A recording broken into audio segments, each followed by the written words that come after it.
veíamos que hay que tener en cuenta que no debe reducirse el problema simplemente a la pregunta. No basta la pregunta. Debe ir acompañado, dijimos, de esta suerte de contextualización que se reúne en la situación problemática. El problema, repito, la pregunta debe ir acompañado de la situación problemática. La pregunta debe de ir acompañado de los objetivos que nos proponemos alcanzar.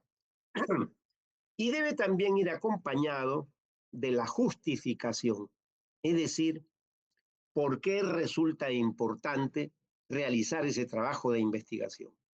¿Por qué resulta importante realizar ese trabajo de investigación? ¿No?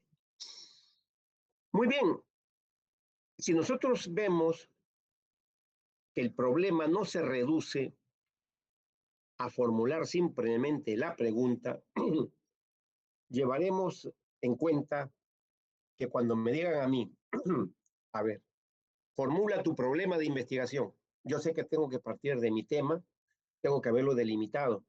Recién después de definir mi tema, después recién de haberlo delimitado, yo pasaré a encontrar el vacío. ¿Cuál es el vacío? ¿Cuál es la anomalía que me interesa a mí investigar? Cuando yo encuentro el vacío que teóricamente hay que llenar, estoy en condiciones de poder formular mi pregunta, problematizar ese vacío, problematizar a partir de ese vacío que hay. Y entonces emerge el problema con estos componentes, con estos acompañantes. Situación problemática, pregunta, objetivos, justificación. Cuando yo les diga a ustedes, evalúenme este trabajo de investigación que se ha hecho, ¿ya? Ustedes van a evaluar. Ya en la siguiente clase voy a dar las pautas de cómo se tiene que escoger una tesis para evaluarla con todos estos criterios que estamos nosotros explicando. Cuando yo diga, evalúen usted si este problema de investigación está correctamente planteado en esta tesis. Si tiene o no tiene los componentes que integran el problema de investigación. Ustedes tendrán que ver estos aspectos que estamos resumiendo. Pero una vez que ya nosotros hemos planteado nuestros objetivos, el problema, entonces viene lo que Comte diría la teoría luminosa. La teoría luminosa. Y la teoría luminosa estaría constituida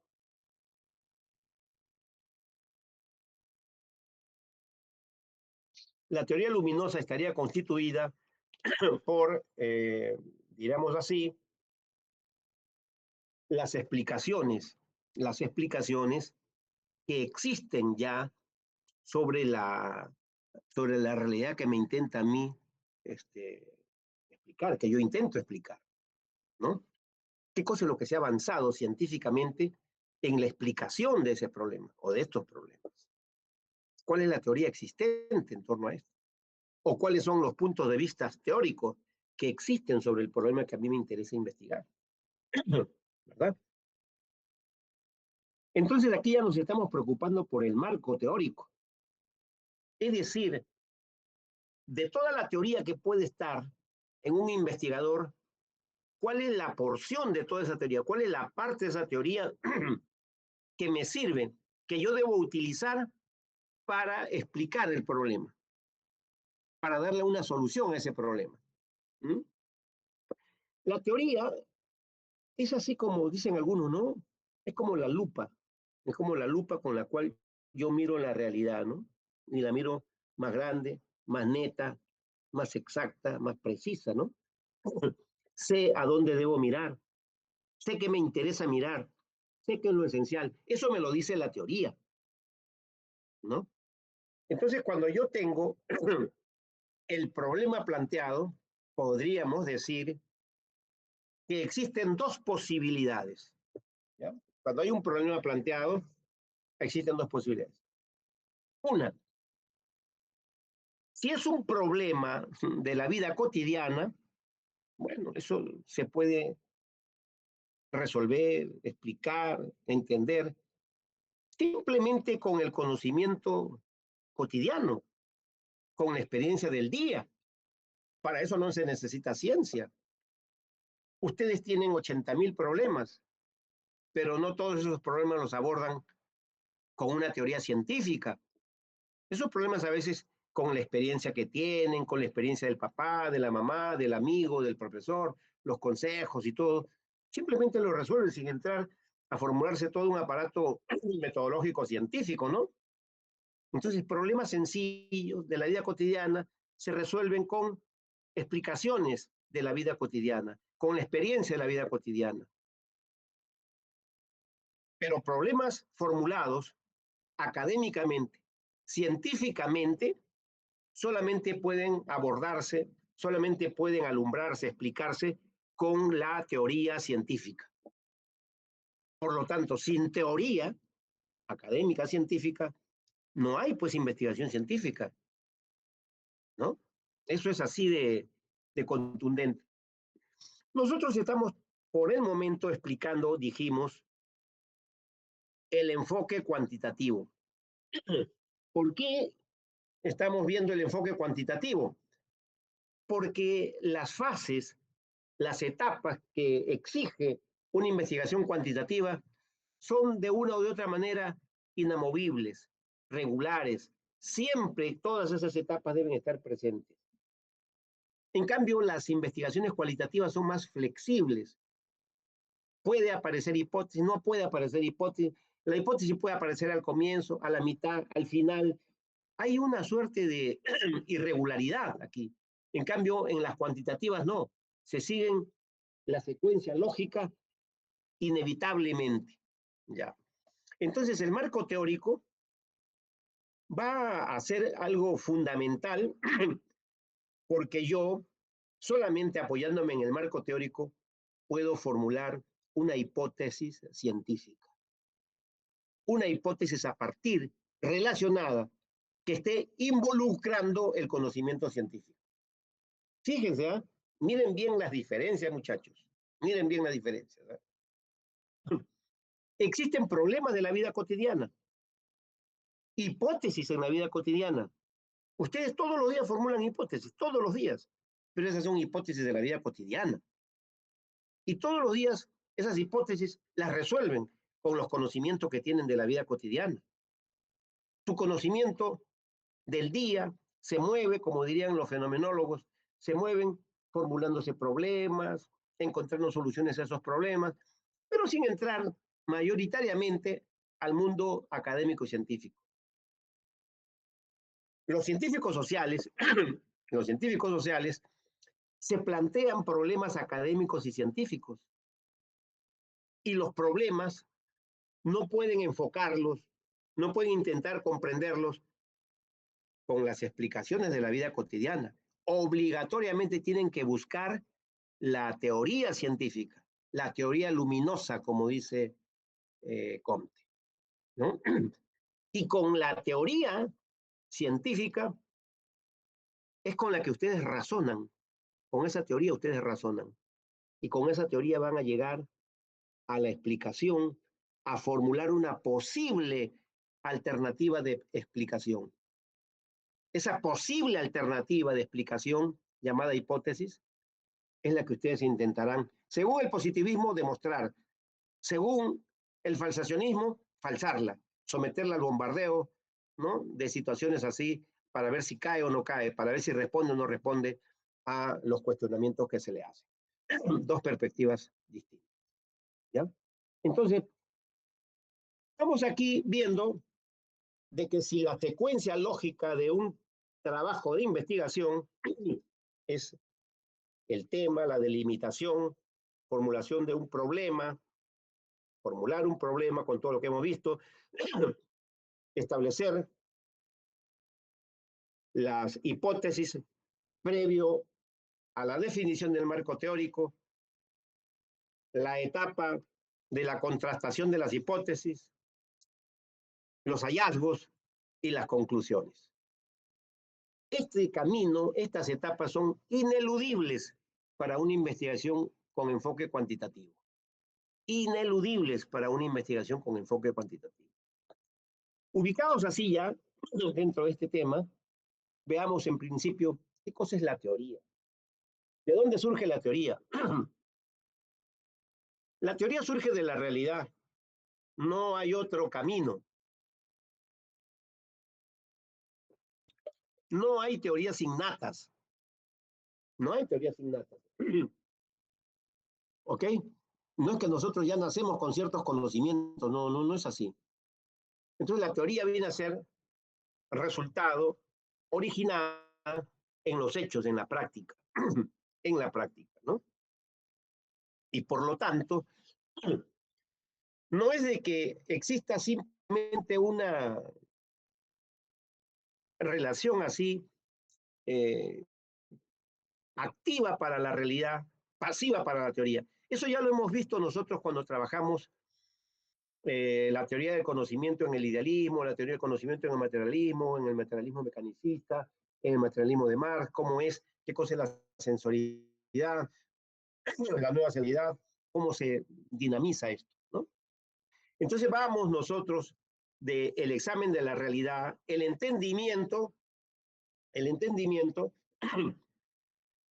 la operación mental, racional que se hace, la vuelta hacia la práctica y con la práctica para demostrar la validez o no de nuestras conclusiones, el retorno a la teoría, y este círculo, esta suerte de espiral, es el que nos va permitiendo lograr cada vez una comprensión mayor del universo. Entonces, la teoría viene a ser un conjunto sistematizado. Está uno relacionado con otro, según aparezca también en la realidad, porque la teoría parte ya, como hemos dicho, la realidad. Si en la realidad está conectado, en la teoría tiene que estar conectado también. Eso está ya de más decirlo. Entonces es un conjunto sistematizado de conceptos, de proposiciones, de juicios, de razonamientos, ¿no? Estos conceptos, proposiciones, juicios, razonamientos, explican por qué cosa ocurre un fenómeno. Es más, cuando nosotros vimos, por ejemplo, en las primeras clases, la realidad, en la realidad descubrimos que habían dos aspectos, lo fenoménico y lo esencial. Y decíamos que lo fenoménico a veces nos puede llevar a la acción, ¿no? A veces nos puede llevar a la confusión, porque si yo miro el Sol como un disco plano, yo puedo pensar de que el Sol es simplemente ese disco así, chato, es como una moneda. El Sol es una moneda, puedo decir yo, pero esa es la imagen fenoménica que aparece a mis ojos. Pero esa imagen fenoménica es la que yo atravieso, es la que eso, y me permite a mí esa suerte de incursión, descubrir que aparece ante mí como una moneda. Y yo puedo explicar por qué aparece como una moneda y no de otra forma. Entonces yo el fenómeno lo atravieso para llegar a lo esencial, que el Sol no es una moneda, no es una moneda. Entonces así ocurre, ¿no? Con la teoría. La teoría explica, no el fenómeno en sí, sino por qué la realidad, lo esencial se manifiesta de esa forma fenoménica y no de otra. Por lo tanto, cuando hablemos de teoría, estamos hablando de conceptos, proposiciones, juicios, razonamientos que explican por qué ocurre un fenómeno en la realidad, ¿no? Hay una estructura lógica, por supuesto, porque hay relación de, a veces, interdependencia, hay conexiones de causalidad, ¿no? Hay conexiones de cooperación, en fin, distintas son las relaciones que se van estableciendo en la realidad que configuran una trama, una suerte de red, una estructura lógica, ¿no? La teoría que es puesta a prueba en cada entendimiento o explicación que yo quiero hacer de la realidad. La teoría se propone pues entonces explicar, decirnos por qué, cómo, dónde, cómo ocurre un fenómeno, por qué la esencia tiene que expresarse y se expresa bajo esa forma fenoménica. Y la teoría atraviesa el fenómeno y atrapa la esencia, distinto de lo que dice Kant.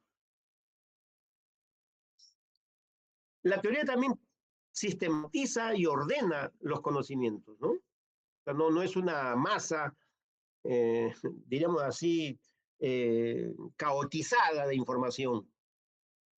Hay jerarquías, hay niveles, hay correlaciones, como yo le decía. Importante en la teoría, y sobre todo cuando se hacen este tipo de estudios cuantitativos, en la teoría, es la predicción, es la predicción, ¿no? Por ejemplo, por ejemplo, si yo digo, yo abandono una moneda en el espacio y la moneda cae, yo puedo predecir que la moneda se va a ir al piso y no se va a ir hacia las nubes. Yo, por ejemplo, tengo, ahora que están intensificándose los conflictos bélicos internacionales, yo puedo decir entonces, este misil que se dispara desde este punto debe caer exactamente en este punto, va a caer en ese punto, ¿no? Va a caer en ese punto. Tengo la certeza que va a caer en ese punto. Y si todo marcha como yo he establecido los parámetros, exactamente cae en ese punto. El médico le dirá a usted, este es el problema que tiene, mi hipótesis es esta, y según la hipótesis que yo tengo, usted debe de consumir estos medicamentos. En 3 días usted debe estar ya ok. Que el diagnóstico está bien hecho, en 3 días usted restablece su salud. Eso es predicción. Eso es predicción. En la economía también es así. En la vida social también es así. Cuando hay quebrantamiento de las normas, de las leyes, el abuso, la opresión, el desgobierno, entonces, ¿qué cosa es lo que se va a producir? La reacción, la protesta. Todo lo que en las ciencias naturales, la predicción tiene visos de ser más rigurosa, más ajustada inclusive a los términos matemáticos, algo que no es comparable en las, algo que no es comparable en las acciones en la vida social, ¿no? En la vida social. Y yo les decía, por ejemplo, cómo miren, en las últimas elecciones, cómo se han movido las estadísticas, ¿no? Cómo se han movido las estadísticas y cómo una pisada en falso de un candidato o de otro, lamentable, lamentable, ¿no? Había un señor que de repente, Gors creo que era, no me acuerdo ya su, es tan infausto, pero comenzó a subir, a subir, a subir, a subir, a subir, ¿no? Era la novedad, el personaje, ¿no? Era la sensación, el outsider, recién ese es el outsider, y comenzó a trepar, ya se colocó ya en quinto lugar, creo, algo así. Quinto lugar, y decían ya, este es el que pasa a la segunda vuelta. Sin embargo, Luana, hay algo.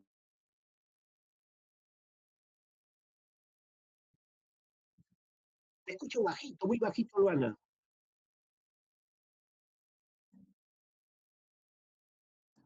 Sí,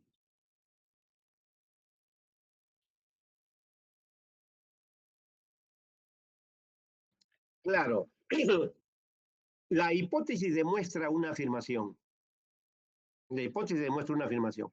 Y si esa afirmación está demostrada, en las ciencias naturales esa afirmación puede demostrarse de manera experimental, en las ciencias naturales. En las ciencias sociales eh, encontramos nosotros que el experimento está demasiado limitado, ¿no? Demasiado limitado. Yo te podría decir así lo siguiente, ¿no? Eh, bueno, los hechos, la realidad es la que finalmente termina determinando la corrección o incorrección de una afirmación, ¿ya? Te pongo el siguiente caso para las ciencias sociales.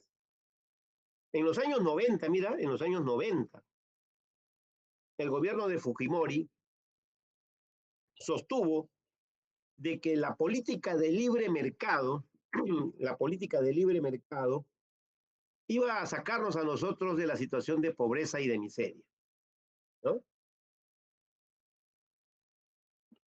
Iba a resolver los problemas del país. Ok, entonces, 90, 2000, 10 años. 2026, 36 años. Quitémosle 2, 34 años que sean. 34 años. Ya, 30 años que sean.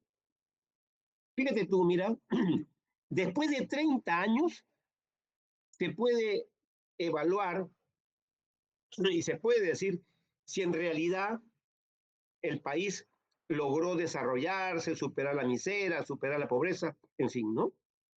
Entonces nosotros si cogemos solamente el caso de la pobreza, si cogemos el caso de la pobreza, tenemos que la última medición que se ha hecho,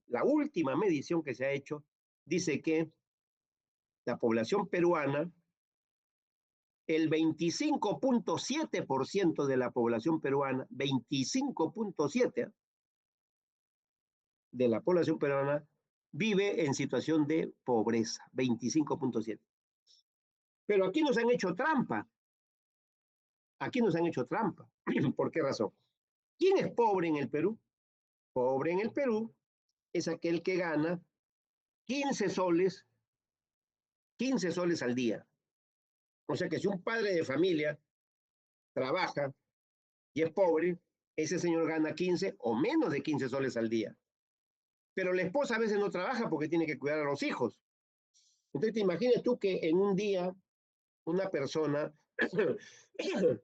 tenga que alimentar a sus hijos, llevarlos al colegio, ver el problema de salud y todo, con 15 soles al día, son 462 soles, creo, mensuales. 15 soles al día creo que no se lo gasta, pero ni un estudiante, ¿no? En una universidad, ¿no? El menú nada más le está costando como 8 soles cuando no se va al comedor. 8 soles el menú, para uno, ¿eh? Ahora, para una familia de 4. Bueno, de 15 soles al día. Pero aquí nos están haciendo trampa, ¿por qué? Porque la persona que gana 16 soles ya no es pobre, ya no es pobre, ¿no? 17 soles tampoco. 15 soles 50 ya no es pobre, ya no es pobre. 15 soles y 10 centavos ya no es pobre, ya no es pobre, ¿no? Entonces, si nosotros miramos toda esa población que está pegadita casi a los 15 soles, a esa población que gana 15 soles y 10 centavos y más, ya no la llaman pobre, sino la llaman no pobre, no pobre, pero en situación de vulnerabilidad, en situación de vulnerabilidad. ¿Y cuántos son los que están en situación de no pobreza, pero en situación de vulnerabilidad? O sea que en cualquier momento se vienen abajo, están con un sol, con 50 centavos por encima, ridículamente han dejado de ser pobres, entre comillas, ¿no? Tienen más o menos como cerca del 36% de la población.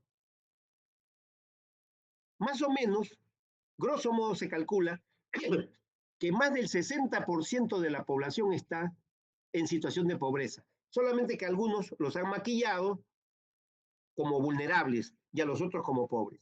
Pero el vulnerable es de 16 soles, 17 soles. O sea, ¿cuánto necesita una persona para consumir las proteínas y las calorías necesarias para sobrevivir? Él y su familia, para tener educación, para tener salud, para tener movilidad. Él y su familia. ¿Mm? Entonces, si es el 60%, 30 años después, con el 60% en esta situación, es una cifra que descalifica a este programa como supuesto solucionador. ¿ya? Si nosotros miramos el trabajo, 70% en situación de informalidad, 70%. Empresas que no son reconocidas, que no tienen licencia, que no tienen nada, y que trabajan y explotan a los trabajadores como le da la gana, o trabajadores que no tienen ningún beneficio social, no tienen ni vacaciones, ni seguro, ni nada. Trabajan, le pagan lo que corresponde a su trabajo y punto. Si tú te mueres no me interesa. Si te enfermas es tu problema. Es, pero a todos los abarca por igual la aplicación de este programa, no, porque hay gente que ha duplicado, ha triplicado su ganancia. Nuevos grupos de poder, nuevos grupos de ricos están surgiendo en el Perú, que inclusive están expandiéndose fuera de la frontera de Perú. El caso de Gloria, el caso de Interbank, etcétera, etcétera, etcétera. O sea que este programa que se dijo y que se descalificaba ya desde su formulación en los años 90, mira tú, el tiempo, se pudo pronosticar que esto solamente iba a producir más pobreza y un grupito de beneficiados. No es que el programa sea malo para todos, no, sí es bueno para un grupito, que es el que se ha enriquecido, pero lamentable para la gran mayoría, no alcanza para beneficiar a la gran mayoría. 40 por 35%, 30% es la llamada clase media en el Perú, ¿no? La que más o menos profesionales, hijos de profesionales que viven más o menos, toreándola. Entonces, se ha podido hacer una predicción, pero las predicciones, en términos de las ciencias sociales, son a veces no para el mismo día, no para el momento en el que se realiza un experimento, como en el caso de las ciencias naturales. Yo entro a un laboratorio, ¿no? Combino la sustancia A con la sustancia B y a los 5 o 10 minutos ya tengo la respuesta. O yo cojo un cuy, le doy de comer tal y cual alimento y en un mes, 2 meses, 3 meses ya tengo la respuesta de cómo ha enriquecido su carne, sus proteínas. En los, la, en, el, en los terrenos sociales la situación es más prolongada. Para predecir, para demostrar si una predicción es correcta o es incorrecta, se necesita más tiempo. Mira tú, más tiempo. Y aquí participan las luchas sociales, las pugnas, cuántos paros, cuántas huelgas, cuántos muertos, cuántos heridos han habido, ¿no? Entonces, eso no se produce cuando se hacen predicciones en las ciencias naturales, ¿no? Ahora, tampoco pues se ha podido predecir qué cantidad hay para el año 2026, ¿no? En el año 92 no se podía predecir, en el año 2026 van a haber tantos pobres, ¿no? No se puede predecir no se puede predecir con exactitud, pero ahí está la tendencia en las ciencias sociales, ¿no? En las ciencias sociales, si los exámenes, si los datos son rigurosos, si día a día se van actualizando las informaciones y los datos, nosotros podemos llegar a realizar predicciones. Si no, fíjate tú cómo los chinos, cómo China tiene sus planes quinquenales, cómo China tiene sus planes para 50 años, para 30 años. En China su economía funciona de manera planificada porque se pueden hacer predicciones. Tanto queremos crecer en acero, tanto queremos crecer en aluminio, tanto queremos crecer en producción de automóviles. Todo eso lo planifican, entonces todo se va ordenando en esa dirección. Pero eso cuando hay una economía planificada también, ¿no? En el capitalismo la cosa es más desordenada porque cada uno quiere ganarle al otro y entonces las cosas cambian. Tal vez me he extendido un poquito en la respuesta, pero creo que vale la pena para diferenciar lo que es una predicción matemática en las ciencias naturales y lo que es una predicción en las ciencias sociales, ¿no? Que a veces requiere, pues, vaya, 50 años, 10 años, y hay otras que se pueden hacer en menos tiempo, por supuesto, ¿no? Pero las decisivas, las claves, esas se hacen, pues, en más tiempo, ¿no? ¿Estamos? Estrella. Ya. ¿Alguna otra pregunta, chicos? Para la manito, siempre toque la manito para poder ver quién está preguntando. Hola, no hay pregunta. Entonces, ¿cuáles son las funciones de la teoría? Hemos dicho la explicación, la sistematización de los conocimientos y la predicción. Vamos avanzando. ¿Qué es el marco teórico entonces? ¿Qué cosa es un marco teórico? ¿Okay?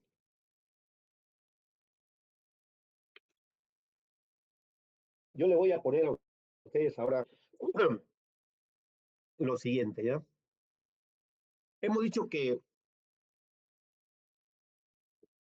por ejemplo,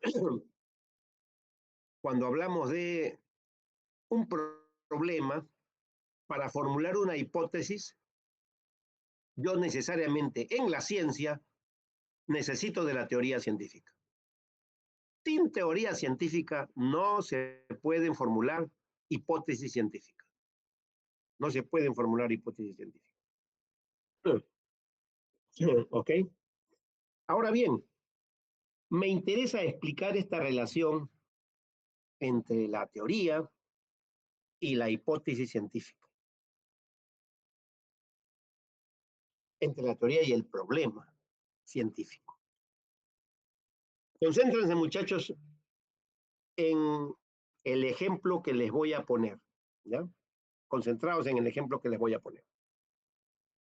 Es de la vida académica, pero de la vida de, de la medicina, pero vale porque creo que se presta para que este tema se entienda muy bien. Fíjense, ustedes van, ustedes van donde un médico, ¿ya? Ustedes van donde un médico. Porque de repente el médico es el que, según la cultura nuestra, es el único que puede resolver el problema que se nos presenta. Bien, hay pues la medicina naturista, pero la excluimos de este caso. Entonces yo estoy de repente con una infección estomacal. O sea, tengo con un dolor de estómago, el estómago flojo, un desánimo, estoy como si se me hubiesen bajado las pilas. ¿Por qué? Porque el estómago flojo deshidrata, hace perder así electrolitos y puede, si uno se descuida, conducirme hasta un paro cardíaco, ¿no? Entonces, voy donde el médico. Entonces, lo primero que hace el médico me pregunta, bueno, sí, ¿en qué puedo yo ayudarlo? Doctor, pasa esto. Estoy hace 2 días con el estómago flojo, por decirlo coloquialmente, ¿no? Estoy con el estómago flojo. 2, tengo un debilitamiento del cuerpo, ¿ok? Y siento como que estoy con un desgano, un sueño, con la justa, como si se me va toda la pila, doctor. Allá. El doctor me escucha. Sí. El doctor me escucha. El doctor tiene, el doctor tiene en su memoria todos los conocimientos que aprendió estudiando medicina en San Marcos, en San Fernando, a su maestro, información, esta otra, aquí, allá, listo, ¿no? Lo que él leyó, listo, ¿no? Los casos que él vio, los casos que él trató, toda esa información que la cogió de los libros, de la docencia, de las clases de sus profesores, todo eso constituye la teoría, los conocimientos científicos que él tiene. Esos son sus conocimientos científicos. Pero a medida que yo voy, a medida que yo voy explicándole y voy señalándole los síntomas, el médico, de todos los conocimientos teóricos que tiene, es así como si fuese una suerte de corchetes que se van así, así, así, así, acercando, acercando, acercando, y seleccionando de toda la información que él tiene, una porción de esa información. Los datos, los datos que él tiene relacionados con los síntomas que yo les voy indicando, ¿no? Del 100% de información y de conocimiento científico que él tiene, de repente, pues, con el 10%, 20%, con el 20% de su información se relaciona con el caso que yo, ¿no? 20% de su información se relaciona con el caso que yo le estoy planteando, ¿ya? Entonces, ese 20% le permite, en este caso al médico,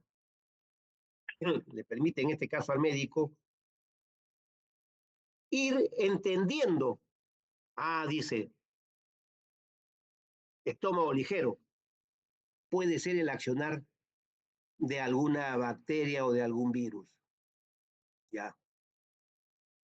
De inmediato el médico pregunta, ¿qué consumió usted? Doctor, yo agarré y me consumí 2 huevos crudos. 2 huevos crudos, muy bien. ¿Los lavó la cáscara, algo? No, no, doctor, así nomás como estaba. Los quebré y me los tomé porque eso fortalece el estómago y no sé qué cosa. Ya, le dice. Muy bien, le dice. Sospecho, dice el médico, sospecho que puede ser una salmonelosis. Pero ¿por qué el médico dice que sospecha que puede ser una salmonelosis? Porque la información teórica que él tiene relacionada con los síntomas que le está informando el paciente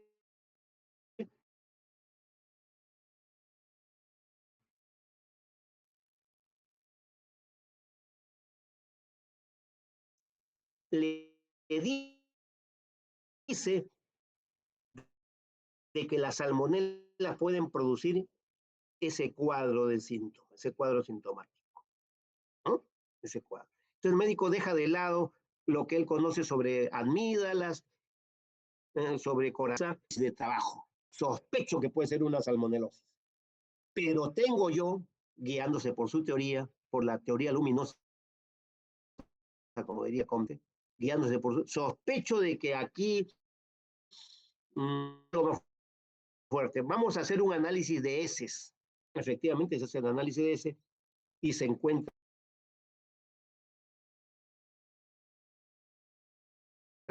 se ha encontrado esto, entonces aquí mi hipótesis se ha fortalecido. Ya no es hipótesis de trabajo, sino él formula ya la hipótesis. Se trata de una salmonelosis. ¿Ok? Y esta salmonelosis se ha producido por el consumo del huevo crudo, que hay esto, etcétera. Comienza a explicarle qué cosa es la salmonela, cómo se produce, cómo se reproduce, qué provoca, porque esos son sus conocimientos teóricos. Esa es la teoría científica, que la microbiología, que la biología, que la química del organismo le informa y tiene él en su acervo médico, ¿no? Todos esos conocimientos científicos. Entonces, miren ustedes, los conocimientos que él tenía ha sido como la lupa con la cual él abordó los síntomas. Cada síntoma lo relacionaba con la teoría, ¿no? Cada síntoma lo iba a y cada vez más de la teoría se iban dejando de lado algunos conocimientos que no eran directos, no eran útiles, y se fue quedando con todos los conocimientos que correspondían a la explicación y al entendimiento del caso. Entonces el médico dice, de acuerdo con esto, entonces lo que hay que proceder, según la teoría científica, hay que proceder con este tipo de compuestos químicos, etcétera. ¿Qué medicamentos tienen este compuesto químico? El medicamento A, B, C y D. Usted va a tener este medicamento, este otro. La dieta tiene que ser una dieta blanda, así, así, así. Pero todo eso guiado por la teoría. Es la teoría la que está actuando. Ahora bien, esto tiene que ceder en 3 días o en 4 días. Ya, usted va a quedar como nuevo. Llega el cuarto día y entonces efectivamente quedó como nuevo. Hipótesis confirmada, dirían los positivistas, ¿no? Entonces, el falsacionista dirá, pues, si es salmonelosis, entonces esto de aquí no debe funcionar. Este medicamento no debe funcionar. Por lo tanto, tú debes escoger este. Lo somete a cuestionamiento, a crítica, para ver la confirmación o la contrastación de la afirmación. ¿Ok? Entonces, el médico, a su vez, con el tratamiento de esta situación de salud, aplicó sus conocimientos. La hipótesis, ¿cómo surgió la hipótesis? La hipótesis surgió de relacionar la teoría. La hipótesis es una aplicación de la teoría al entendimiento de los casos concretos que el paciente le brindó, de los síntomas que el paciente le brindó. La teoría, relacionándola con los datos concretos, permitió la emergencia de la hipótesis. Luego, la teoría guió cómo debería de contrastarse la hipótesis, y la hipótesis la contrastó a través de el consumo de determinados medicamentos. Si realmente es una salmonelosis, si es realmente la salmonelosis, como diría Popper, entonces tiene que ceder con esto. Si realmente es una salmonelosis, tiene entonces que curarse con este otro medicamento. ¿Mm? Según la aplicación de Popper, está aquí falsando la hipótesis. Y efectivamente, con el medicamento A, B y C desapareció. Entonces, caramba, dices tú, efectivamente la teoría ha demostrado su corrección, ¿no? El médico ha enriquecido también su conocimiento sobre el tratamiento de hipótesis, de salmonelosis. Y con un segundo, tercero, cuarto caso, el conocimiento se va enriqueciendo y el tratamiento va mejorando, se enriquece y va mejorando. Y en el cual avanza el desarrollo de la teoría, ¿verdad? En el cual avanza el desarrollo de la teoría. Lo mismo ocurre para las ciencias sociales. Lo mismo ocurre para las ciencias sociales. Hasta aquí cometes un punto y ojo con esto, ¿no? A nosotros, que nos plantea a nosotros la importancia del marco teórico, podríamos decir, el marco teórico es fundamental para la formulación de las hipótesis. Porque si no hay marco teórico, ¿con qué intento explicar yo? ¿Cuáles son los conocimientos con los cuales yo intento explicar o encontrar una posible explicación de ese problema, de esa verdad? Errores que se pueden cometer aquí. Algunos dicen, la hipótesis se deduce solamente de la teoría. Afirmar que la hipótesis se deduce simplemente de la teoría es ignorar la presencia de la realidad, de los, por ejemplo, en este caso, de los síntomas que el paciente va diciendo. ¿Qué es lo correcto? La hipótesis surge de la interrelación que hay entre teoría y la realidad concreta. A partir de ahí surge la hipótesis. No puede hacerse de otra manera. Comentarios, dudas. A ver. Vamos, muchachos. Se quedaron mudos ustedes. ¿Se entendió? Johan, a ver, te escucho, Johan. Al ataque. Quiero escuchar crítica, réplica, preguntas, vamos. Ah, se te fue la mano. Ya no te preocupes, yo me había ya emocionado con... ya, no te preocupes. Ya está. Está claro entonces, muchachos. A ver, Ailton. Profesor, buenos Dime, días. Ailton. Hola, ¿podría, escucha bajito. ¿podría repetir lo de la hipótesis? Surge de la teoría y de la De interrelación. la relación de la teoría y los datos de la realidad. O sea, si no hay datos de la realidad, podríamos creer que la teoría surge de la teoría. Y la teoría,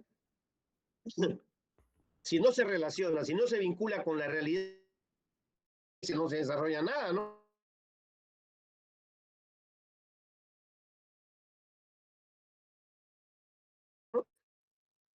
profesor. Escucho. Profesor, ¿qué tal? Justo en, Sí. buenos días, en las investigaciones sociales de Raúl Ajá. Rojas Soriano, decía que la aplicación del marco teórico está dividida en tres Ajá. niveles. El primer nivel son las teorías generales o Ya. particulares, el segundo nivel, la información empírica de otras Ajá. fuentes, y en tercer nivel, acerca de los objetos que estamos estudiando Ujú. directamente. Y decía que en este caso se tienen que considerar solamente los dos últimos niveles. Al principio, al iniciar con este diagnóstico, se tiene que tomar en cuenta los dos últimos niveles, el segundo y el tercero. Y no Ya. entiendo eso, o sea, que evita el primer nivel la teoría principal, así como que la teoría importante, la que más información tiene, o sea, no logré entender Ya. eso bien. Mira, esa respuesta yo la voy a dar 2 diapositivas más adelante. ¿Ya? Ya, ¿No? profe. Ahí entonces voy a explicar cuál es la estructura del marco teórico. ¿No? Es más sencillo que Rojas Soriano. Más sencillo que Rojas Soriano. ¿Ya? Sí, porque, o Hazme sea, acordar sería como que que algo. ahí, por ejemplo, es importante ver que en el marco teórico se consideran antecedentes. Mira, uno, antecedentes, o sea, ¿qué se investigó antes sobre el tema? Se considera la, las bases teóricas, las teorías que hay, y después el sentido que tú le asignas a cada concepto. Esos tres elementos yo lo voy a explicar. ¿Ya? Ya, profesor. Ok, Y hazme acordar bueno, nada si más. no me queda claro, le pregunto.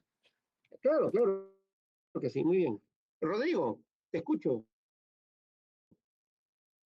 Hola, Rodrigo. ¿Se fue a comprar pan? ¿Qué pasó? Hola, ¿se escucha? Sí, sí, ahora sí. Ya, mi pregunta era, es que de todo esto, para formular una hipótesis, no solamente tenemos que enfocarnos en la teoría, sino que plantearnos un problema científico. Ese problema, Claro. ese, ¿Qué cosa estás investigando tú? ¿La teoría sirve? O perdón, o s- o sea, la la... teoría sí sirve, es todo el Claro que conocimiento sí, que hemos tenido, fundamental. sí, pero para más o menos tenemos que enfocarnos en lo que es un área en concreto en base al Un problema, ¿no? problema. Ujú. Si no hay problema, No hay hipótesis. claro, es como que te digas tú, para que el médico ponga en práctica sus conocimientos, tiene que haber pacientes. Claro, porque, o sea, puedo saber todo el conocimiento del mundo, pero necesito un problema en el cual aplicar ese conocimiento y agarrar el Así es, conocimiento que tengo para aplicarlo en el problema y resolverlo, ¿no? claro. Ahora, yo te preguntaría, ¿cómo se enriquece el conocimiento de un médico? ¿Con otro médico nada más? No necesariamente, pues tienes que llevarlo a la práctica a veces si es necesario, o conseguir Claro, libros. el médico se enriquece más haciendo operaciones, un médico que caramba, ¿qué te digo? Sea un traumatólogo, de repente, ¿no? Fractura, trasplante, qué sé yo, ¿no? Pero si solamente conversa con otro médico y lee el libro nada más, Ya, tiene sentido. claro, Tienes que llevarlo a la práctica. claro, claro. Eso es importante, ¿no? Como la práctica, la realización, la transformación es la que facilita y promueve el desarrollo del conocimiento. Ya, muy Ujú. bien. Otro más. No hay más preguntas. Preguntan poco ustedes, ¿eh? Vamos, muchachos. Suelten la lengua. Ya. Bueno, ahí lo dejamos. Ya, ya, ya.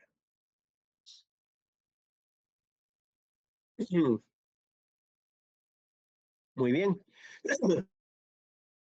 Vamos a ver algún de Marco, ¿no? Por ejemplo, este Valderrama Mendoza dice, es el soporte teórico científico que ha elaborado el investigador. El investigador elabora un marco teórico. ¿Qué significa esto? Que el investigador es el que elabora el marco teórico. Es decir, el investigador de la posibilidad A, B y C, el investigador, carambas, escoge primero con qué perspectiva teórica va a examinar un hecho. Quiero decirles a ustedes que hay teorías científicas A, B, C, el problema de la pobreza. Y vuelvo al problema de la pobreza porque son uno de los problemas candentes en el Perú, ¿no? Un problema que más de la mitad de cada 2 peruanos, uno está enfrentando el problema de la situación de pobreza, sea como pobre o sea como vulnerable.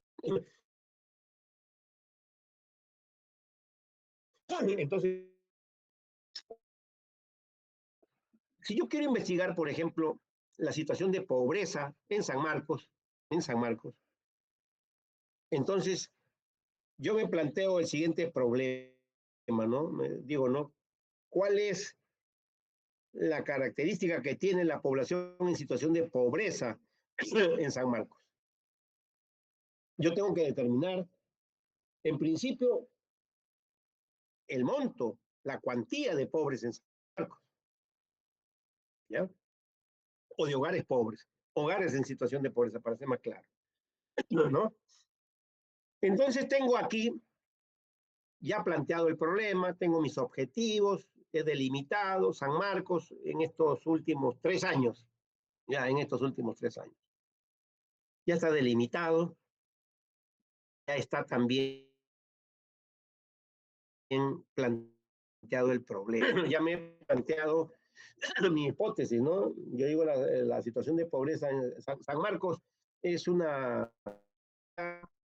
de media, esa es mi hipótesis, ¿no? No es de una población en situación de pobreza, digo yo. Esa es mi hipótesis. Entonces yo tengo que medir la pobreza para definir bien mi hipótesis. ¿Qué marcos teóricos puedo yo utilizar? Entonces yo digo, ¿no? ¿Cuáles son las teorías que explican la pobreza en el Perú y en el mundo? Ahora, si hay más de una teoría, ¿cómo entender esto, profesor? ¿Cómo puede haber más de una teoría sobre un mismo hecho? ¿No? ¿Cómo puede haber la teoría A sobre la pobreza, la teoría B sobre la pobreza? Que no debería haber una sola teoría. Se imagina que en la física exista una teoría sobre la gravedad, otra teoría sobre la gravedad, otra teoría, y cada una va a recibir la misma consideración de correcto eso, ¿no? Bueno, ¿cómo explicar esta suerte de diferencia, ¿no? Lo que ocurre es que algunas teorías, o llamadas teorías, seleccionan ciertos aspectos que consideran los más importantes, los más saltantes, ¿ya? Entonces, como que si en el cuerpo humano se focalizaran que lo más importante en el ser humano es el corazón, ¿ya? Y hacen el trabajo sobre el corazón y todo lo explican a partir del corazón. Otra teoría dice, no, lo más importante es el cerebro, y escogen el cerebro y se focalizan en el cerebro. Otra teoría dice, no, lo más importante es el hígado, y se focalizan. Otra teoría dice, no, el ser humano es una totalidad. Y el cerebro, el corazón, el hígado, todo está interrelacionado. Todo está interrelacionado. Y si usted quiere hacer una explicación de una enfermedad, finalmente va a tener que remitirse a ver cómo está funcionando la totalidad. Esta es una medicina integral. Y el otro se focaliza en el cerebro, se focaliza en el corazón, se focaliza en los riñones, etcétera, ¿no? Ahora, las conclusiones a las que llegan sobre el cerebro no son totalmente erradas.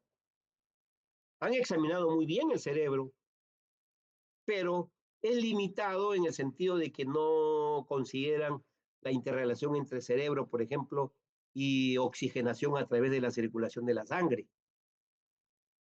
¿Mm? El otro que trabajó sobre el corazón, no es que haya llegado a conclusiones erróneas, que sea falsas, han investigado muy bien el problema del corazón, solamente de que la interrelación no es la adecuada, han aislado este aspecto nada más, y es unilateral la explicación que tienen, ¿no? Igual ocurre en las ciencias sociales, con el problema de la pobreza. Porque, por ejemplo, existe la teoría de la pobreza monetaria, de la pobreza monetaria. Y la teoría de la pobreza monetaria señala, ¿no?, que una persona es pobre cuando su ingreso, es pobre cuando su ingreso individual no supera los 15 soles. O sea, pobre es el que gana 15 o menos de 15. Esta teoría señala entonces que esa es pobre y su investigación, su averiguación, al investigador lo llevará a que busque solamente el ingreso, que se preocupe solamente por averiguar cuánto es el ingreso. Una vez que encontró el ingreso suficiente, dice, no necesito más, con el ingreso me basta. Entonces explora todo, relaciona, deduce, infiere todo lo que haya sobre ingreso, sobredimensiona todo el ingreso. Ahora llega a conclusiones importantes. El señor es bajo, con ese ingreso no puede comprar más que té y cosas así, y otras más, otras deducciones más que hacen del ingreso, ¿no? Entonces se focalizan en el ingreso. Y entonces con esa teoría, con ese marco teórico, explican la situación de pobreza de un país. Pero hay otros, así como yo le decía que hay la medicina integral, que dicen, no, un momentito. No basta con que tú digas cuánto ganas. Eso es incompleto. Tú tienes que saber también cuál es su acceso a la educación, su acceso a la salud, su vivienda, su educación, etc. Entonces tenemos que ser más panorámicos, más panorámicos. La teoría es un abanico y que abarca más aspectos. Entonces puede ser esta teoría mucho más completa que la otra. La otra no es que esté mal, sino que se está focalizando en un solo punto nada más. Es incompleta, es unilateral. Esta es multilateral. ¿Verdad? Ahora,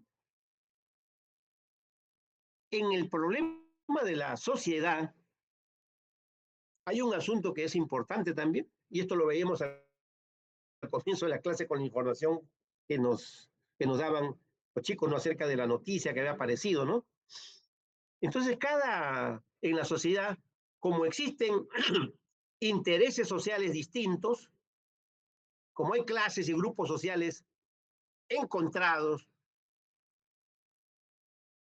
ocurre que cada grupo social, cada clase social, se preocupará por ver cuál es el ángulo que más le conviene divulgar. ¿Mm? ¿Cuál es el ángulo que más le conviene divulgar? ¿Y cómo lo divulga? Por ejemplo, Alan García decía, hemos reducido 20% de pobreza. 20% hemos reducido, decía. ¿Pero qué significaba haber reducido 20% de pobreza? Se remitía a la teoría de la pobreza monetaria. Entonces, si una persona,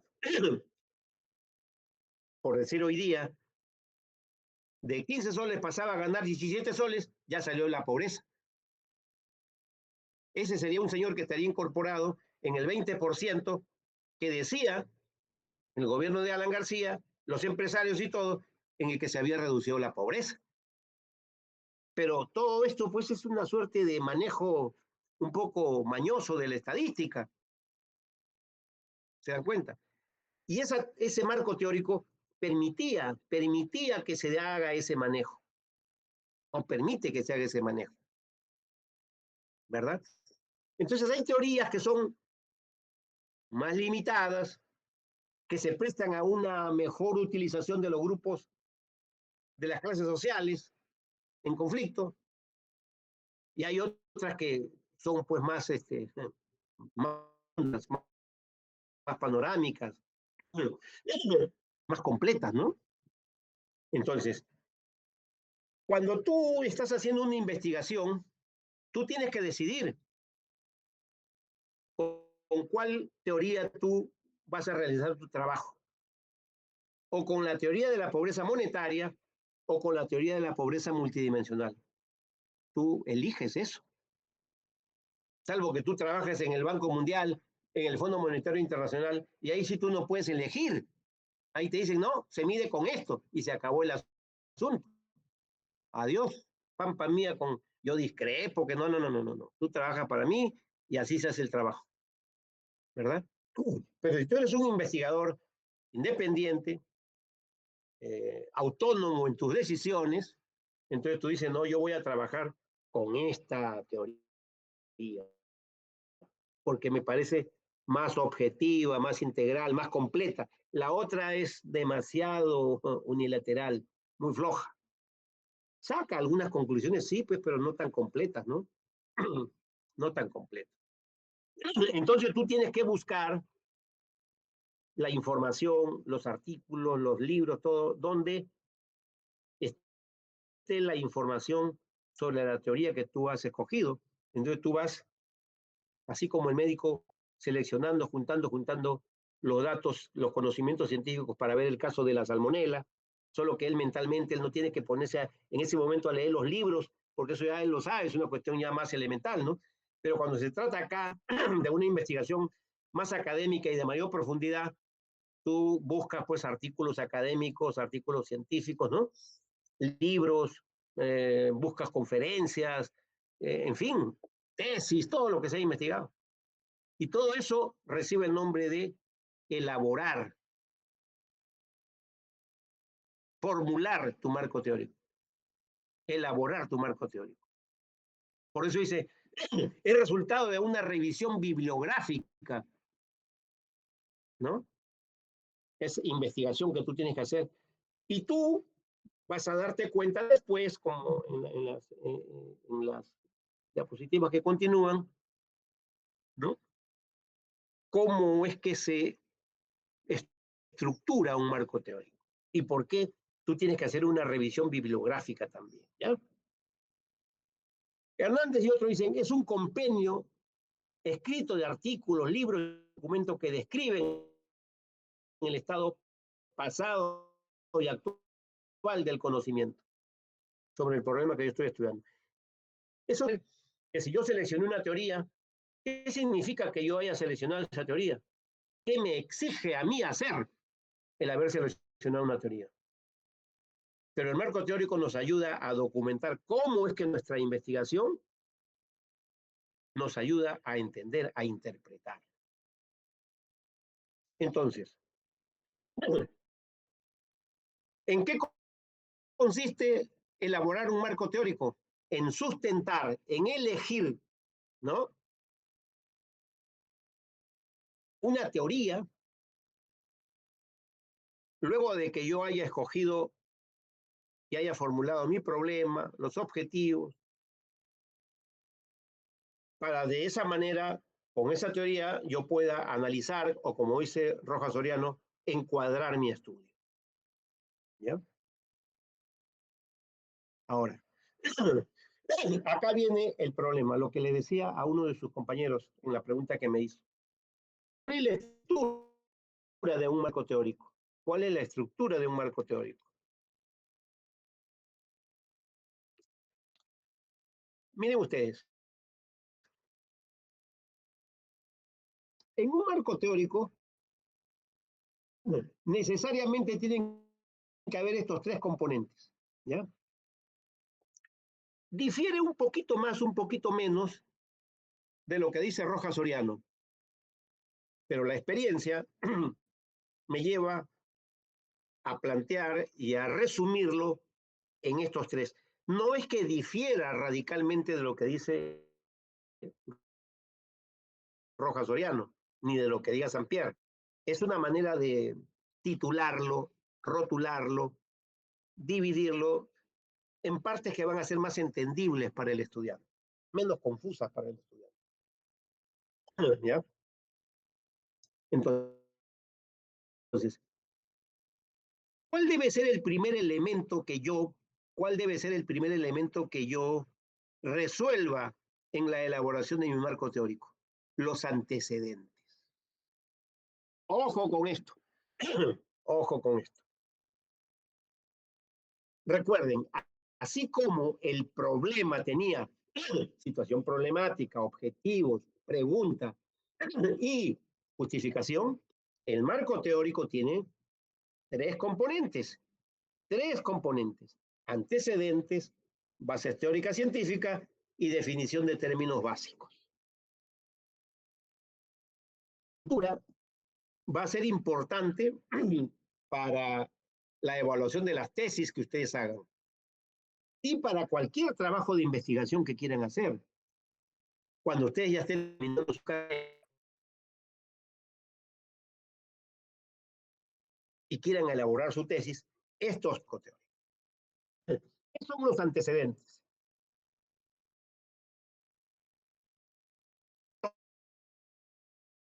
Todo lo que se ha investigado, todo lo mínimo. ¿Eh? Ahora, ¿por qué se toma esto? ¿Por qué se toma? Miren ustedes, hay carreras en las que los conocimientos son más estables, ¿no? Por ejemplo, yo digo, ¿no? En filosofía. Si yo dijera, no, solamente los últimos 100 años, todo lo que se ha escrito sobre el problema, dejaría a Kant, a Marx, a Descartes, a todos ellos los dejaría de lado, ¿no? Los dejo fuera, ¿no? O sea, en filosofía, no se podría decir los últimos 5 años. En literatura, todo lo que quedaría fuera. Pero en el caso de las ciencias sociales, en el caso, por ejemplo, de la ingeniería de sistemas, en el caso de la ingeniería electrónica, donde los conocimientos avanzan, pero a una velocidad, pero del tren bala. De repente, de un año a otro, ya la cosa cambió. Miren ustedes todo lo que tenemos hoy día con inteligencia artificial. ¿Y cuántos años hace de que aparece de una manera así, ya irrumpe de una manera violenta la inteligencia artificial? Porque esto viene de los años 50, ¿no? Pero cuando ya se hace sentir su peso, hace 2 años, 3 años, no más, ¿no? Pero los trabajos son pues de mayor data, no más años atrás, ¿no? Mucho más años atrás. Como yo le digo, del 50, 60,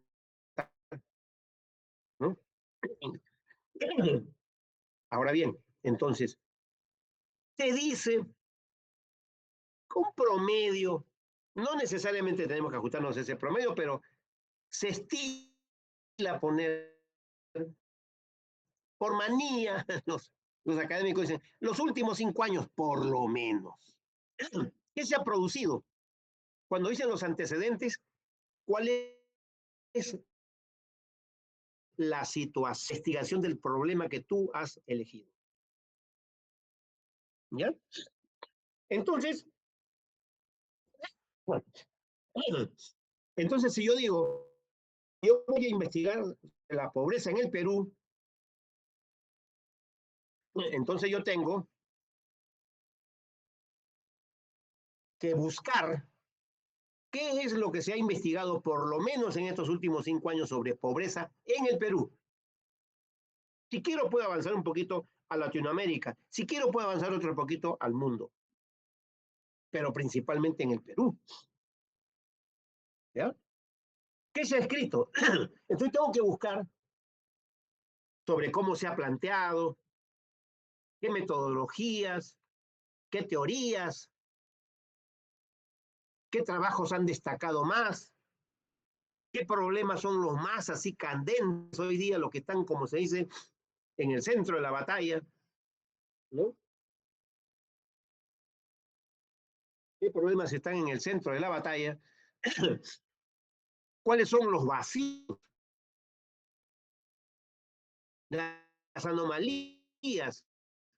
O sea, yo tengo que hacer una suerte de investigación exploratoria de todo esto. que hay, que se ha producido, ¿no?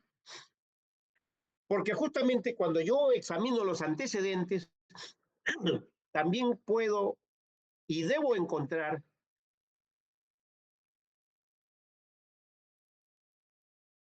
si el tema de investigación, si el programa de investigación, de repente yo estoy intentando descubrir la pólvora de nuevo. ¿Para qué? Perder tiempo y perder dinero. Entonces, los antecedentes son fundamentales. ¿Y esto por qué también? Porque la investigación es un proceso. La investigación no comienza contigo. Aquí hay que rechazar el complejo de Adán. Algunos tienen el complejo de Adán. ¿Qué significa eso? La historia comienza conmigo. La vida comienza conmigo. No, no, no, no, no, no, no.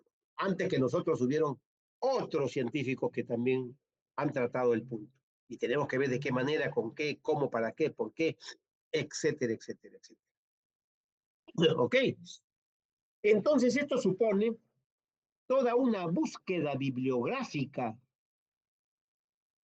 toda una búsqueda bibliográfica.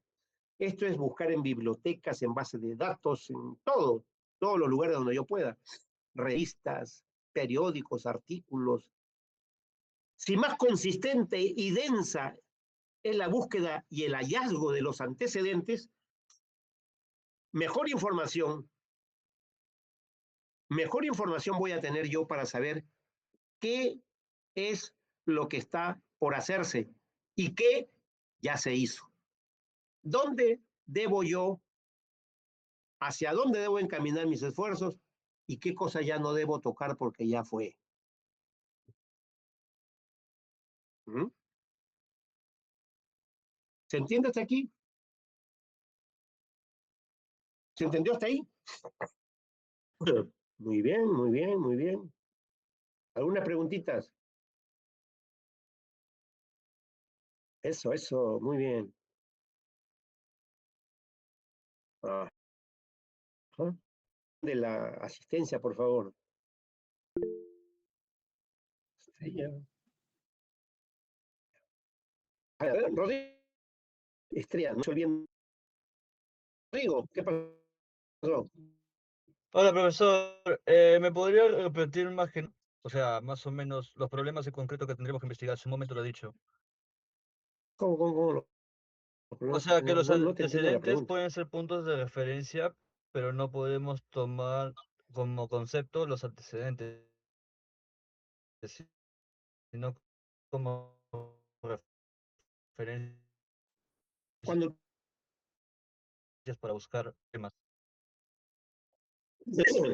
mira, tú, por ejemplo, informarte de qué cosa, a qué se dedica la empresa, qué hace cada uno, qué problemas hay, para que tú puedas decir cuál va a ser mi aporte.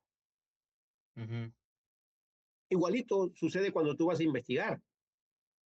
Cuando tú vas a investigar un tema, vas a investigar, por ejemplo, por qué la cantidad de estudiantes de derecho es constante, por qué no se reduce la cantidad de estudiantes de derecho. Entonces tú tienes que comenzar viéndolos antes. Para tu marco teórico, ¿eh? Ya tú has planteado y has resuelto todos los otros temas conexos. Entonces tú tendrías que ver los antecedentes. ¿Qué investigaciones hay acerca de este tema? En el año 2006 hizo tesis, ya está, muy bien, esa tesis pasa a estudio. Se publicó tal artículo en tal revista, muy bien, ese artículo pasa a estudio. Y puede ser que tú consigas de repente 3 o 4 producciones y no hay casi nada. No hay trabajo sobre esto, ¿no? Entonces, tu marco teórico va a ser, pues, en los antecedentes van a ser poquitos. Entonces tú dices, a ver, a nivel internacional, ¿qué se dice sobre los alumnos de derecho, las cantidades y todo?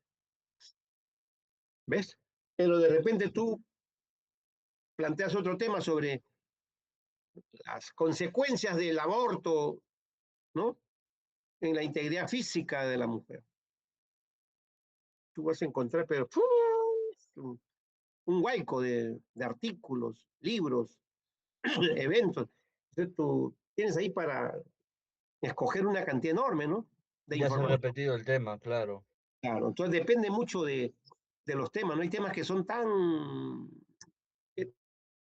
escondiditos que no tienen pues, mucha información, no se ha trabajado mucho, casi Ujú. nada se ha trabajado, ¿sí? Sí, ya. Pero tú tienes que ver eso que se trabajó, con qué teoría se trabajó, con qué metodología se trabajó, qué recomendaciones aportó, ¿no? Ujú. Eh, contra quién discutía, qué cosa defendía, qué cosa atacaba. Toda esa información tiene que ordenarse sistemáticamente. Se ordena sistemáticamente en lo que vamos a llamar estado del arte o estado de la cuestión. Entonces, cuando a ti te Ujú. digan, tiene que elaborar su estado del arte o su estado de la cuestión, significa cuál es la situación concreta en la que se encuentra la investigación del tema que usted ha elegido. Ya, eso es todo. Gracias. Muy bien. Henry, te escucho, Henry. Henry, Profesor, dime. una consulta. Y si la información es mucha, yo no voy a poder investigar sobre toda la información, quién sabe, y tengo que presentarlo en un tiempo límite, van actualizándose. Claro, Entonces, claro. para ello, Tú no estás tengo que, obligado, Henry, a recoger 500.000 de artículos, porque claro. tú a veces preguntas a una base de datos cuántos artículos hay sobre eso. Si tú pones en internet, en Google nada más te salen como 20 millones, creo. ¿Me entiendes? Wow. Porque Ajá. ahí está comunicada desde basura, de la basura más hedionda hasta los artículos súper valiosos. Pero si tú consultas en una base de datos así académica, científica, te pueden salir 300. De los 300 tú ves cuáles son los que se presentan más significativos, quiénes son más citados. Hay una serie de criterios para eso. De tal manera que Y tú al final tendré puedes que dejar quedarte como una, con lo más trascendente y también lo que tú vayas considerando de tu punto de vista, ¿no? claro, y una observación como, pero no pude investigar tal, esto lo dejo para una próxima investigación de No, no, no, alguien no, no. tercero Tú o coges no. aquello que es y considera lo que es pertinente, ¿no? Ahora, Ah, ok, recuerda ok. que sobre un punto pueden haber 10 artículos diciendo lo mismo, no estás obligado a leer los 10. Pueden haber, pues, gente que mandó un artículo por mandarlo, no te interesa. O sea, no necesariamente tú tienes que citar a veces Ok, muchas gracias, Edwin, profesor. Sí, profesor, quería preguntar en qué relación tiene la estructura que nos ha dado de marco teórico con respecto a lo que nos dijo Soriano de una teoría general, de luego a datos empíricos directos, no objetivos, y datos empíricos subjetivos o ya, indirectos. eso Que es lo que vamos a ver ahorita. Ahora, escúcheme bien. Los antecedentes entonces hemos quedado de que ya están muy claros, ¿verdad? Ya está muy claro si estoy acá. Yo sé entonces que cuando me piden que presente mis antecedentes, me lo van a preguntar de la siguiente forma. Me lo van a preguntar como estado del arte. Presente usted el estado del arte o presente el estado de la cuestión. Esta es una investigación documental, o sea, es una investigación bibliográfica, ¿no? Textos, libros, artículos. ¿Cuál es el objetivo que tiene? Recuperar el conocimiento que existe sobre el tema que yo estoy investigando, ¿no? Señalando cuál es el punto desde el cual yo estoy partiendo, señalar qué cosa es lo que ya existe en lo que yo quiero investigar. ¿Qué cosa es lo que ya no es mi aporte, sino ya está escrito, ya está hecho? ¿Y cómo se engancha con lo que yo voy a hacer? ¿Qué permite esto? Una comprensión crítica, ¿no? ¿En qué línea, en qué carril del conocimiento ya encontrado, en qué carril se ubica la información que yo tengo? Más afín con qué orientación de las varias que existen, más afín con qué orientación se conecta la mía.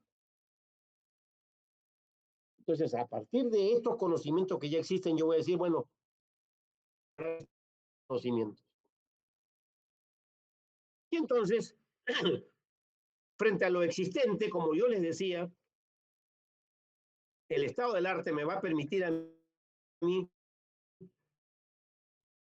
perspectivas que existen de la que se han tratado el problema, yo me identifico, yo soy continuador, continúo mi trabajo, se ubica dentro de tal perspectiva, dentro de tal orientación. O de repente, de las tres que existen, mi investigación no coincide con ninguna. Entonces yo tendré que decir, lo investigado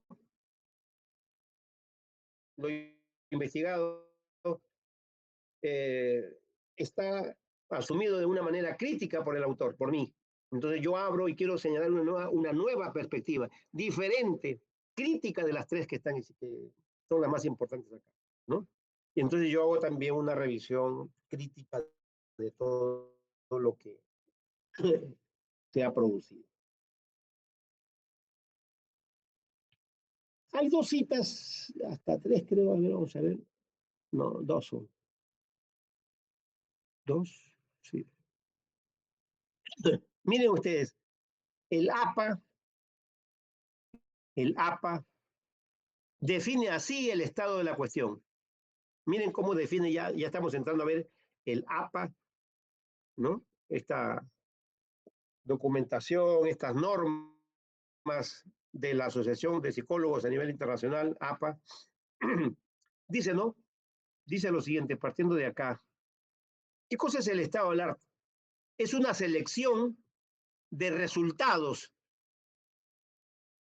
Miren, ¿eh? Una selección de resultados de otras investigaciones que se han realizado sobre el tema escogido. Los antecedentes que les he dicho.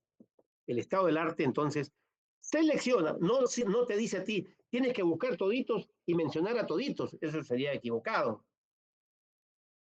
Tú seleccionas de ellos cuáles son los más afines, los que tú consideras valiosos, y esos son los que rescatas, ¿no? Busca establecer qué se ha hecho recientemente sobre el tema seleccionado. Lo que le decía. Para no descubrir el fuego, qué cosa ya existe. ¿Qué problemas se han investigado? Miren ustedes. ¿Cómo se definieron? ¿Qué evidencias fácticas, o sea, hechos y metodológicas se utilizaron?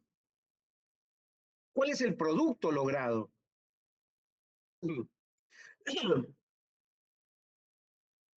Las evaluaciones y sistematizaciones críticas de toda la literatura científica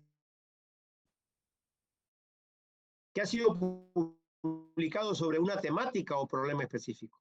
Todo esto es estado del arte o estado de la cuestión. Son sinónimos, ¿eh? No son dos cosas diferentes, son sinónimos. La evaluación del material previamente publicado tiene en cuenta lo siguiente, diremos, ¿no? El progreso de la investigación en la clarificación del problema o temática. Resume las investigaciones previas, identifica relaciones, contradicciones, lagunas e inconsistencias en la literatura, las anomalías, y sugiere los siguientes pasos o etapas en la posible solución del problema o comprensión de la temática revisada. Es importante, entonces. Así lo define APA. Y estas dos citas textuales de APA son las que nosotros vamos a tratar de examinar, reexaminar. Entonces, cuando le digan a ustedes, tienes que elaborar el estado del arte, ya saben qué tienen que hacer. Es un resumen de todo esto. Es una presentación de todo esto, ¿no? Ahora, segundo punto.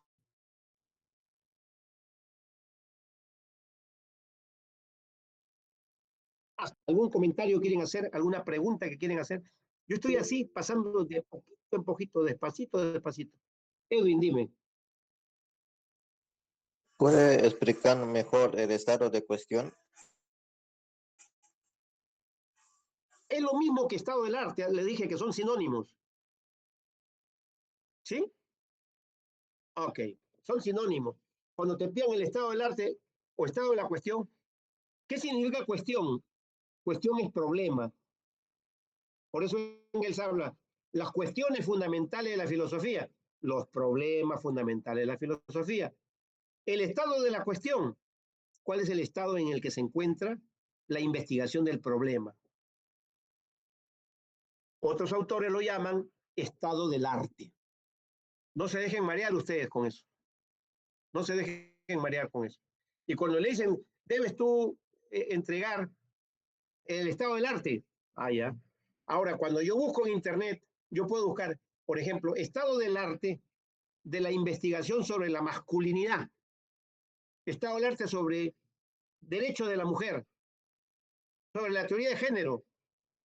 Yo tengo que poner delimitado y entonces me sale una serie de trabajos donde se resumen pues los últimos años, las últimas investigaciones, todo eso.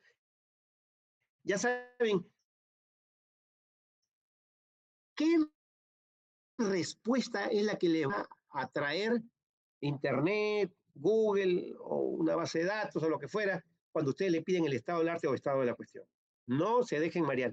Este tema estado del arte, los alumnos de quinto, sexto año no lo entienden, lamentablemente.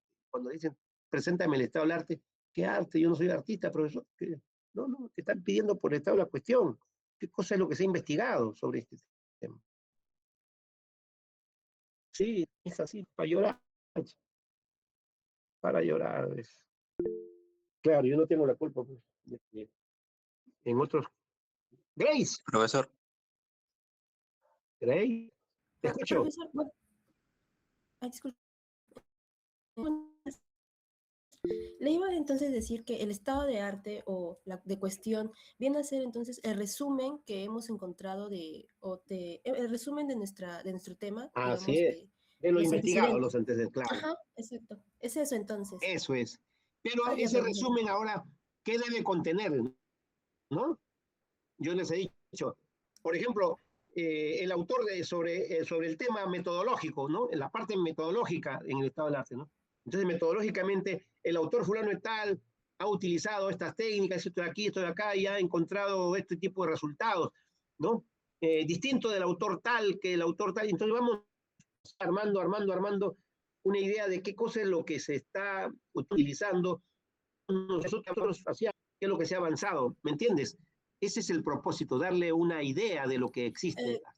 Ahorita vamos a entrar a la teoría mayor y a la teoría menor, etcétera, etcétera. Dime, Eli. ¿Se entendió, Grace? Perdón, Grace, ¿se entendió? Sí, profesor. Entonces, pero ahí ya tendríamos que tener delimitado el tema, ¿verdad? Claro, si no, ¿cómo vas a buscar el estado del arte sobre género? Desde que salió la definición hasta nuestros días, te van a salir 3 millones. Muchas gracias, profesor. Ok. Edwin, dime. profesor, entonces el estado del arte está relacionado con el marco teórico. Sí, pues le estoy diciendo que es un componente del marco teórico. Claro. O sea, cuando yo hablo de marco teórico, no hablo solo del marco teórico de una investigación, ¿no es cierto? De una investigación. ¿Cuál es tu marco teórico? Escribe tu marco teórico de la investigación. Entonces yo sé que tengo que presentar para mi trabajo de investigación, para mi tesis, yo tengo que presentar los antecedentes, la base teórica y la definición conceptual. Esos 3 elementos tengo. Esos 3 elementos componen el marco teórico de de mi tesis, por decirlo, ¿no? No solamente la teoría. El problema también parecido al del el problema, ¿no? No, el problema solamente es la pregunta. No, van con esos acompañantes. Aquí en el marco teórico no es solamente la teoría, sino también esos tres componentes que les he indicado. No se pierdan en eso, porque cuando evalúen las tesis ustedes van a tener que este punto. ¿Se entiende, Edwin? Edwin. Sí, profesor. Eso, ya. Muy bien. Ok. Entonces, continuamos avanzando así, pero de a poquito esto tengo que irlo así, gota a gota, para que no se mareen. Ya. Ahora entramos al problema de las bases teóricas, ¿no? Las bases teóricas. Cuando yo hablo de las bases teóricas, ¿no? ¿A qué me estoy refiriendo? Aquí sí ya me refiero a la teoría pura ya, a la teoría, ¿no? La teoría de la pobreza monetaria, la teoría multidimensional, ¿verdad? Es la teoría, la teoría general, ¿me entienden? Es la teoría con la cual yo voy a enfocar la realidad. ¿Mm? Entonces yo puedo aquí, en las bases teóricas, afirmar, ¿no? Esta investigación se va a desarrollar siguiendo los conceptos aportados por la teoría de la pobreza monetaria. En la teoría de la pobreza monetaria se considera, por ejemplo, la canasta básica, ¿no? Y a partir de la canasta básica se hace la valoración. Explico la teoría específica que yo, la parte teórica que yo voy a estudiar o que voy a utilizar para explicar y para formular mi hipótesis. Entonces aquí por eso se dice, son los conocimientos científicos en este problema, ¿no? Son los modelos explicativos. ¿Mm? Ahora, esta teoría debe ser presentada de una manera entendible, pues, ¿no? Aquí yo puedo hacer citas de autores, de instituciones, nido que tiene cada una de las de los conceptos y todo, ¿no? Aquí supone, como se dice, pues, hay diferencias epistemológicas, diferencias teóricas, concepciones del mundo, concepción de la sociedad. Eso se da, ¿no? Porque detrás de cada teoría hay una metodología y una concepción del mundo, ¿no? Eso es inevitable.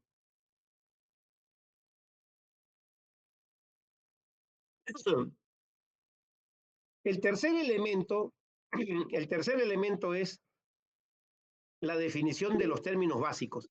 Esta es ya la teoría específica. Henry, dime, ahora sí. Es la diferencia entre los antecedentes y la base teórica general, porque en los antecedentes no estaría la base o la tendencia que yo sigo. Escúchame, Henry. Porque escoger A ver, también. con distintos marcos teóricos. ¿Me entiendes? Ya. ¿Ya la captaste o no? Ya, o sea, son Todo lo que se ha investigaciones investigado, lo más parecidas. importante, desde las que yo comparto hasta las que yo no comparto. Ah, ok. Las que siguen mi tendencia o no siguen mi Así tendencia, es. pero. Ah, ya, ok. Y yo las que no siguen mi tendencia, yo las puedo presentar polemizando, discutiendo con ellas. ¿Me entiendes? Sí. Ya está claro ahora. Ajá. En cambio, aquí en la base, yo investigaciones que se hayan hecho.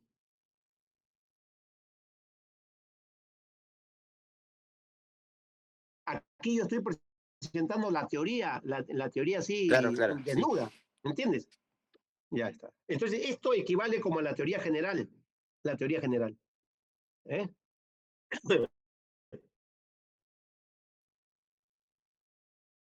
Y acá, en la definición de los términos básicos, por ejemplo, yo les digo a ustedes, ¿no? Cuando, voy a tomar un caso peruano, cuando Aya de la Torre define lo que es imperialismo, Aya de la Torre dice, ¿no? El imperialismo para Indoamérica, dice, es la primera etapa del capitalismo. El imperialismo, porque el capitalismo nos llega en su forma de presencia del imperialismo, dice Aya de la Torre. Desde el punto de vista del marxismo, se dice, ¿no? El imperialismo es la fase superior y última del capitalismo. Es la etapa de la reacción, es la etapa del dominio mundial, es la etapa de las guerras mundiales, etcétera, etcétera, etcétera, ¿no? De la constitución del sistema único de dominación mundial. Eso es lo que define. Es la etapa, dice, del capitalismo de los monopolios, de la división y la pugna por la redistribución de zonas de influencia en el planeta. Esa es la concepción, la definición marxista de imperialismo. Entonces, son dos definiciones, dos maneras de pensar diferentes que están detrás de la misma palabra. Entonces, yo cuando hago mi investigación, yo digo, en esta investigación se asume la definición de imperialismo planteada por Aya de la Torre, por ejemplo. ¿Ok? Entonces, todo el que lea la palabra imperialismo va a entender que yo estoy haciendo esa definición siguiendo los preceptos de Aya de la Torre. Pero si yo digo, la definición de imperialismo nosotros la tomamos, ¿no? Desde el punto de vista de la concepción leninista,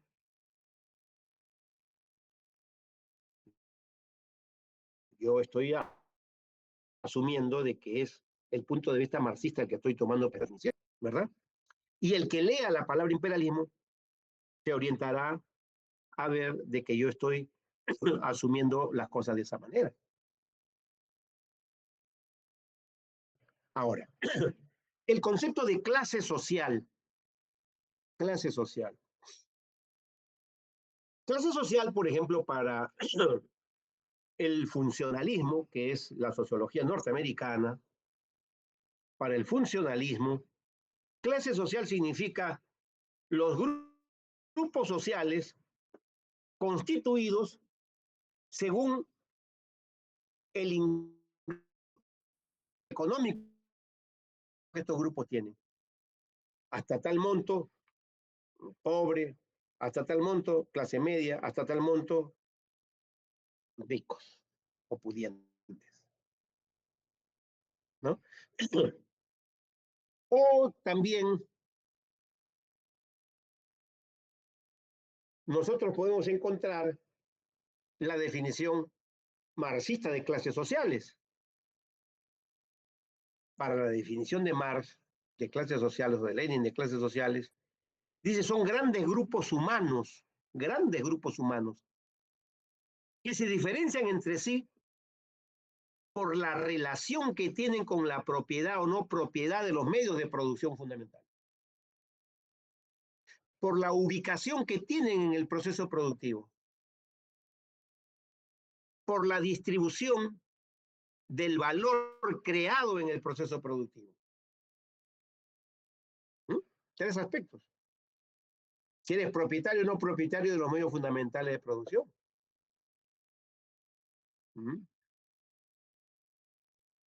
Si eres trabajador directo, eres el obrero, el campesino, o eres por el contrario administrador, funcionario simplemente. Y del valor o de la riqueza producida, ¿cuánto le corresponde a uno bajo la forma de ganancia y cuánto le corresponde a los otros bajo la forma de salarios? cómo se distribuye el valor, la riqueza que el proceso de producción ha generado. Entonces te das cuenta, si yo hago una investigación y digo, el concepto de clase social se asume en los términos del funcionalismo, entonces yo, a quienes lean mi trabajo, los estoy orientando a que la definición precisa, esa es la teoría específica, ¿verdad? Esa es la teoría específica en los términos en los que yo asumo el contenido de clase social. O también puedo decir, la definición de clase social se toma con el contenido que Lenin le asigna a esta categoría. Ya. Nunca en una investigación se utiliza el término A, el término B, la categoría A, la categoría B, dejándola su contenido en el aire. ¿A qué me estoy refiriendo yo? Eso no se puede hacer. Eso no se puede hacer. Bueno, hasta ahí tenemos el problema de cuál es la estructura del marco teórico. Preguntas hasta ahí. Estrella, dime.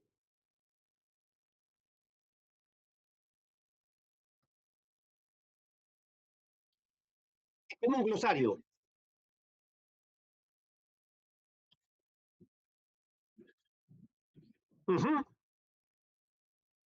Exacto. El sentido de esos términos. De los más importantes que nosotros utilizamos. Es como una especie de glosario, pero no exactamente, ¿no? Sino que es una precisión del sentido en el cual utilizamos cada categoría, porque en las ciencias sociales muchos utilizan los mismos nombres, muchos se llaman Pedros, pero no todos los Pedros son iguales. Estamos. ¿Está bien, Estrella? ¿Se entendió? ¿Eh? Dime, dime.